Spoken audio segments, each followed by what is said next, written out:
విశ్వ సౌందర్యం 43వ భాగం. విధి వెక్కిరించినట్టు, నిధి చేజారినట్టు, నది తడారినట్టు, అకస్మాత్తుగా ఎవరో నిరోధించినట్టుగా, మరెవరో పరిహసించినట్టుగా యువరాణి నవ్వు ఒక్కసారిగా ఆగిపోయింది. ఖడ్గం వేటుకు నెత్తురు చుక్క కరువై ముఖం పాలిపోయింది. కళ తప్పిపోయింది. కాంతి మసకబారింది. ఖండించిన బలుడి శిరస్సు తెగిపడిన మాటే గాని రక్తపు చినుకు లేదు. అంటే వాడు ఇదివరకే మరణించాడు. మృత శిరస్సు ఖండించబడింది. పరిస్థితికి యువరాణి బిత్తరపోయింది. చేష్టలుడిగి నిలబడిపోయింది. కనురెప్పలు వాలడం లేదు. కాళ్ళు చేతులు ఆడడం లేదు. ఎదురు పడింది అనుకున్న అదృష్టం వెక్కిరిస్తూ జారిపోయి, కరిగిపోయి, వడలిపోయి, అంతకంతకు నిర్వేదం ఆవహిస్తుంటే భంగపాటును భరించలేనిదై కొన్ని క్షణాల వరకు అట్లాగే స్తంభించి నిలబడిపోయింది. కాసేపటికి ఊబి నుండి గట్టుకు చేరుకుంటున్నట్టుగా నెమ్మదిగా తేరుకుంటూ, తనని తాను సిద్ధం చేసుకుంటూ గట్టిగా ఊపిరి తీసి వదిలింది.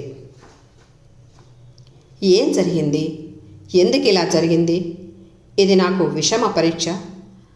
అంతరంగం మాత్రం అదే పనిగా నిరవధికంగా నిర్వీర్యం అవుతుంటే ఒకసారి చుట్టూ కలయ చూసింది. అంతా మామూలుగా ఉంది, కానీ అందులో ఏదో వెలితి ఉంది. తన గుర్రం అల్లంత దూరాన ఉంది. అది తన పరిస్థితిని గమనిస్తున్నట్టుగా అనిపించింది. అశ్వశాస్త్రం తెలిసిన యువరాణి క్రోషంగా తలను ఒకసారి గుండ్రంగా తిప్పి విసురుగా పక్కకి విదిలించింది. అది గమనించిన గుర్రం వెంటనే తన దిశను మార్చుకుంది. నిరాశ, నిస్పృహ ఆవహిస్తుంటే ఇక నెమ్మదిగా తలెత్తి శూన్యంలోకి చూడసాగింది యువరాణి. వర్షం కురిసి వెలిసిన ఆకాశం విలపించి అలసిన అశ్రుకాంతలా కనబడసాగింది. తీవ్రంగా కదులుతున్న మేఘాలు మనసుని నిర్వచిస్తున్నాయి. ఆ దృశ్యాన్ని పురస్కరించుకుంటూ ఏదో విషయం గుర్తుకు వచ్చినట్టుగా, ఆ విషయం తనని పరిహసిస్తున్నట్టుగా తోస్తుంటే యువరాణి చప్పున తలను దించుతూ యథాస్థానానికి తీసుకువచ్చింది. ఒక అల్పుడిని, అనామకుడిని తల ఖండించడానికి ఆటవికుల ఖడ్గం నిరాకరించినది. మరి నా ఖడ్గం? అతీత శక్తి కోసం ఆశపడుతూ అందుకోసం స్థాయిని మరచింది. అయినా ఫలితం దక్కలేదు. ఇది అవమానమా, పరాభవమా? ఈ దుస్థితి నా రాజ్యానిక, నా క్షత్రియ ధర్మానిక? ఇదే నా కర్మ ఆలోచిస్తూ చేతిలోని ఖడ్గాన్ని పక్కకు విసిరేస్తూ గట్టిగా నిట్టూర్పు విడిచింది యువరాణి. తర్వాత ఇక అక్కడ నిలబడలేదు. అంత క్రితం తాను సేదదీరిన బండరాయి వద్దకు వెళ్ళి కూర్చున్నది. ఒకవైపు తారుమారైన పరిస్థితి సాధిస్తున్నది. మరోవైపు తర్వాతి ప్రణాళిక ఏమిటన్నది వేధిస్తున్నది. నిన్న తానెవరు? ఇవాళ తానెవరు? రేపు తానెవరు? క్రమక్రమంగా గుండె వేగం పెరిగింది. శరీరాన్ని నిస్సత్తువ ఆవహిస్తుంటే మనసు పరిపరి విధాల సతమతమవుతూ కొట్టుమిట్టాడసాగింది. అంతలో సాధారణ స్థాయికి మించి ఏదో గాలి చెవుల్ని జివ్వుమని వచ్చి తాకింది. ఏమిటా అన్నట్టుగా వెంటనే తల తిప్పి చూసింది యువరాణి. ఎదురుగా తన ప్రతిరూపం నీరసంగా, నిస్తేజంగా, నిశ్చలంగా, సర్వం కోల్పోయిన దీనస్థితిలో నిలబడి ఉన్నది. అవునా, నేనేనా? నమ్మశక్యం కాని పరిస్థితిలో ఒకసారి కళ్ళు విదిల్చి చూసింది. తన రూపం తననే విషణ్ణ వదనంతో చూస్తున్నది. ఎవరు నువ్వు? గద్దింపుగా ప్రశ్నించింది యువరాణి. నీ అంతరాత్మను, దీనంగా సమాధానం ఇచ్చింది ప్రతిరూపం. విలాసంగా, ఉజ్వలంగా వెలిగిపోవాల్సిన ఓ రాజకుమారి అంతరాత్మ ఇంత దయనీయంగానా? తేలికగా కొట్టిపారేసింది యువరాణి. ప్రస్తుతం ఇదే నీ జీవితం. ఇకనైనా మేలుకో, సూటిగా చెప్పింది అంతరాత్మ. ఆ మాట యువరాణికి కోపం తెప్పించింది. ఉక్రోషంగా చూసింది. ఓసి మాయలాడి, ఇందుమతి రాజకుమార్తెను నాతోనే కట్టుకథలు చెప్పే ప్రయత్నమా?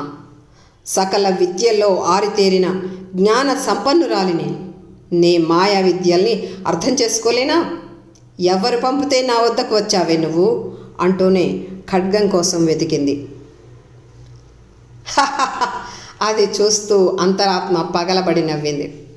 ఆవేశం వచ్చినా, ఆక్రోశం కలిగినా క్షత్రియ ధర్మం ఆయుధాన్ని వదలదు గుర్తు చేసింది అంతరాత్మ. ఆ మాటకు యువరాణి ఒకంత కలవరపడింది. కానీ అంతరాత్మతో రాజీ పడలేదు.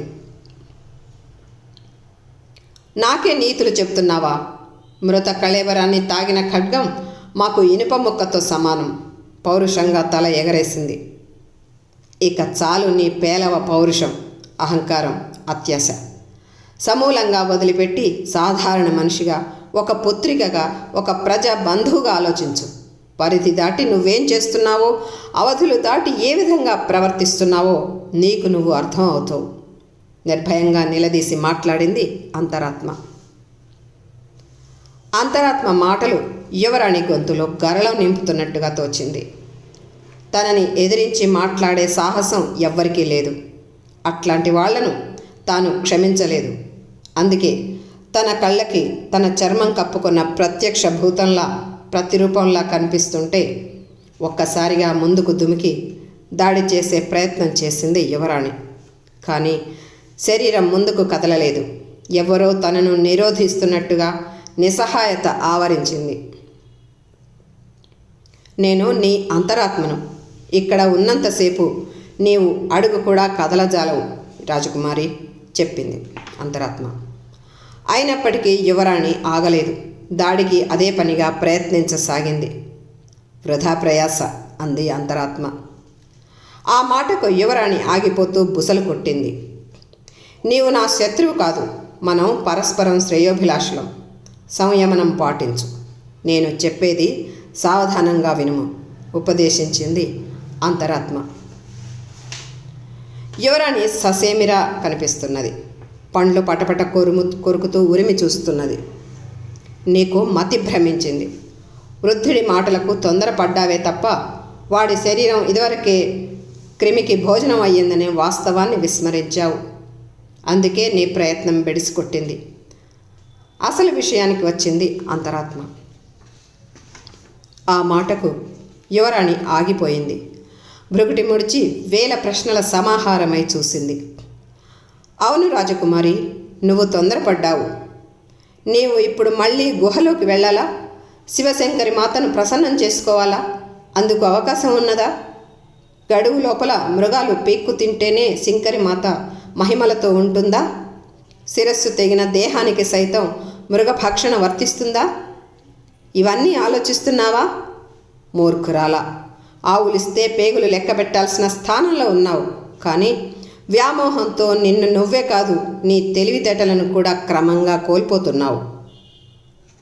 తన ప్రతిరూపం నుండి వెలువడిన ఆ మాటలు యువరాణిని ఆలోచింపచేశాయి. ఆ స్థితిలో ఆమెలో క్రమంగా శాంతం ఆవహించడం మొదలయ్యింది. అందుకే మూర్ఖురాల మాటకు కూడా వ్యతిరేకత కనపరచకుండా తన ప్రతిరూపం ఇంకా ఏమి మాట్లాడుతుందా అన్నట్టుగా చూడసాగింది. ఇంకో విషయం నువ్వు గమనించావా? వృద్ధుడి మాటలు గందరగోళంగా ఉన్నాయి. ఒకటి, ఆగంతకుడు కవచం తొడిగిన మూర్తిని తగిలాడు అన్నాడు. రెండవది, అయినప్పటికీ ఇంకో దినం గడిస్తే మహిమలు సమూలంగా తొలగిపోతాయి అన్నాడు. మూడవది, మళ్ళీ తానే మన అదృష్టం బాగుంది కాబట్టే కవచం ధరించిన విగ్రహాన్ని తగిలాడు అంటున్నాడు. ఈ మాటల్లో మర్మం ఏమిటి? నేరుగా విగ్రహాన్ని తగిలి ఉంటే వాడికి ఆయువు నిండేది. కవచాన్ని తగిలాడు కాబట్టి ఆయువు నిండలేదు. శంకరి మాత ఆగ్రహానికి మాత్రం గురయ్యాడు. మరి అదృష్టం బాగుంది అని భావిస్తున్నప్పుడు దోషం మాట ఎందుకు? కవచం ధరించిన విగ్రహాన్నే తగిలినప్పుడు దినం మహిమలు తొలుగుతాయని ఆందోళన ఎందుకు? అంతరాత్మ ఆగకుండా ప్రశ్నలు సంధిస్తూ మాట్లాడింది. అంతా విన్న యువరానికి నోట మాట కరువయ్యింది. వచ్చింది మాయాజాలమైన, నిజంగా తన అంతరాత్మ అయిన మాటల్లో వాస్తవం కనిపిస్తున్నది. అందుకే యువరాణిలో ఎదురు ప్రశ్న లేదు, ఆసక్తి మొదలయ్యింది. ఒక్కటి మాత్రం వాస్తవం, పరాయివాడు సింకరి మాతను కవచంతో తగిలినప్పటికీ అది అమ్మవారి రక్షణ కవచం కాబట్టి అమ్మవారు తన భద్రతని ప్రశ్నిస్తూ మహిమలను వెనక్కి తీసుకునే అవకాశం ఉంది. ఇక అక్కడ అదృష్టం ఏమిటంటే ఎవరి ఆయువు వెనక్కి తీసుకోబడదు, కానీ లాభం లేదు కదా. వచ్చే తరానికి ఆయువు కరువై కళ్ళ ముందే అసువులు బాస్తుంది కదా. ఏది ఏమైనా గడువులోపు అల్పుడి శరీరాన్ని మృగాలు పీక్కు తింటాయనే నమ్మకం వాళ్లకున్నది. వాళ్ళ నమ్మకం నెరవేరక ముందే నీవు ఇక్కడి నుంచి వెళ్ళిపో, లేదంటే జరిగిన పరిణామానికి వాళ్ళ ఆగ్రహం నిన్ను సమాధి చేస్తుంది. హెచ్చరిక చేసింది అంతరాత్మ. అంటే శిరస్సు తెగిన దేహానికి మృగభక్షణ వర్తించదా? తనలో తానే మదనపడింది యువరాణి. వెళ్ళిపో, వెళ్ళిపో, ఇంకేం ఆలోచన చేయకుండా వెళ్ళిపో. పాప సంహారంలో ఇది మలిదశ, ఇక్కడ కూడా నీవు క్షమించబడలేదు అంటూనే అంతరాత్మ అంతర్ధానం అయ్యింది. యువరాణికి అంత కలలోలా తోచింది.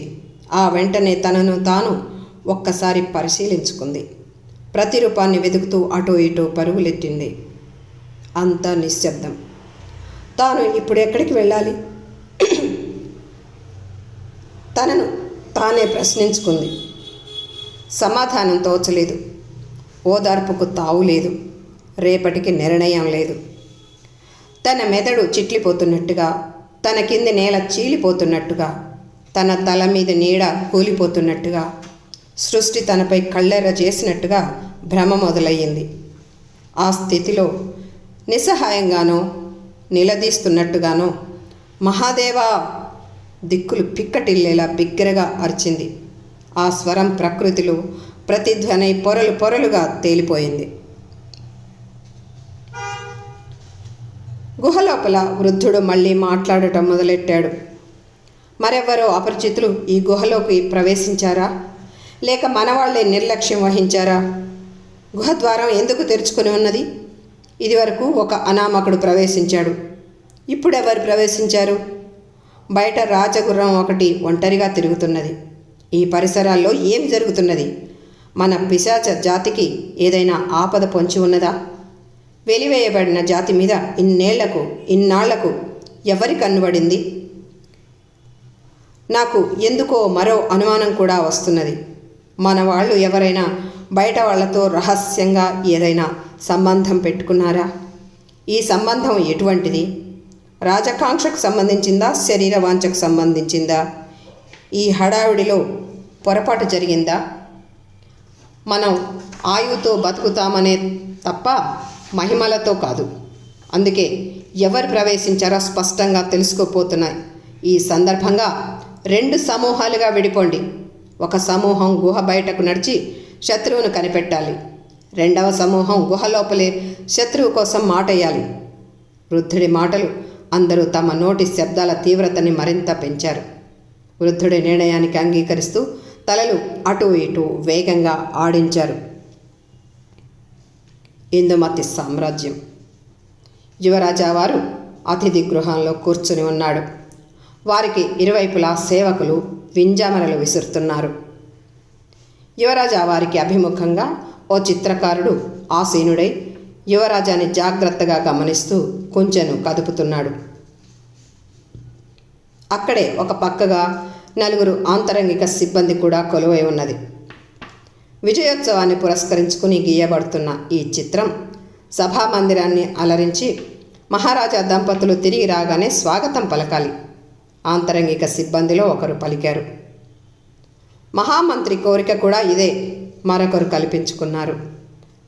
అంతా వింటూ యువరాజావారు ప్రతిమలా కూర్చుని ఉన్నాడు. గృహం బయట విక్రముడు వేంచేసి ఉన్నాడు. యువరాజా వారితో ఏకాంతంగా మాట్లాడాలి. వారితో సెలవు తీసుకుని అరణ్యంలోకి బయలుదేరి వెళ్ళాలి మనసులో అనుకుంటున్నాడు. అరణ్యంలో యువరాణి గుర్రం అధిరోహించి ముందుకు బయలుదేరి ఉన్నది. ఇప్పుడు ఆమె యువరాణిలా లేదు. దారి తప్పి గమ్యం తెలియక ప్రయాణిస్తున్న విధి వంచితలా అగుపిస్తున్నది. తాను పారిపోతున్నదా? అంటే ఓడిపోతున్నదా? తన పరిస్థితిని తానే భరించలేనిదై యువరాణి లోపల అట్టుడికిపోతున్నది.